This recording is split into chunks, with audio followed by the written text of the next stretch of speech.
હું તે બાબા મજામાં તમે પણ અલા હવે આ ટાયર ક્યાં લઈને ઉપડ્યો પણ એ લા ભાઈ જોને આ 3 મહિના પહેલા અમાર 4 વ્હીલ નું ટાયર મેં નાખ્યું તે હા. દુકાને થી હા તો ફાટી ગયું આમ સાઈડ તે પણ ગેરંટી એમ નથી 3 મહિના થયા તો પહેલા વારે દુકાને જાવ પણ ધ્યાન દેવા દો ને દુકાન વાળા લા આપણને પૂછ્યા વગર કઈ દુકાને એટલે તારે પોસવું જોઈએ ને પણ જ્યાં હોય ને ભૂકા મારે છે આપણે સીમાડા નાકા ટેક્સા ટાયર વાળા છે એનું નામ તે સાંભળ્યું છે હા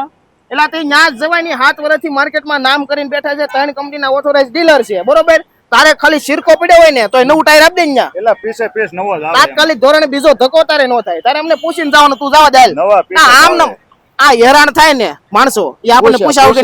હા અરે હા મારા વડીલ હા સીમાડા નાકા ટેક્સા ટાયર વાળા યોકોહામા બ્રિડસ્ટોન અને જેકે કંપનીના ઓથોરાઇઝ ડીલર છે બાકી તમે જે પણ કંપનીના માગો એ કંપનીના ટાયર તમને આ જગ્યાએ મળી જશે અને ખોટા ભાવ વધારે કઈ ડિસ્કાઉન્ટ આપે એ કાંઈ નહીં ફિક્સ રેટમાં ધંધો કરે છે ટાયર ખરીદ્યા પછી તમને કોઈ મરદનો ફાડ્યો એમ કહી જાય કે આનાથી સસ્તું હું તમને આપી દઉં તો તમારે ટાયર પાછા ઘા કરી જવાના અને ટાયર ખરીદ્યા પછી કાંઈ પણ થાય તો તાત્કાલિક નવા ટાયર તમને મળી જશે બાકી ટાયરની રિંગ આઉટ થઈ ગઈ હોય વળી ગઈ હોય તો આમની પાસે રિંગ સીધી કરવાનું મશીન પણ છે અને ફાસ્ટેગ ઇન્સ્યોરન્સ પીયુસી પણ કાઢી આપવામાં આવે છે એટલે ટાયર લેવાના થાય તો એકવાર મુલાકાત લઈ લેજો ટેક્સા ટાયર સીમાડા નાકા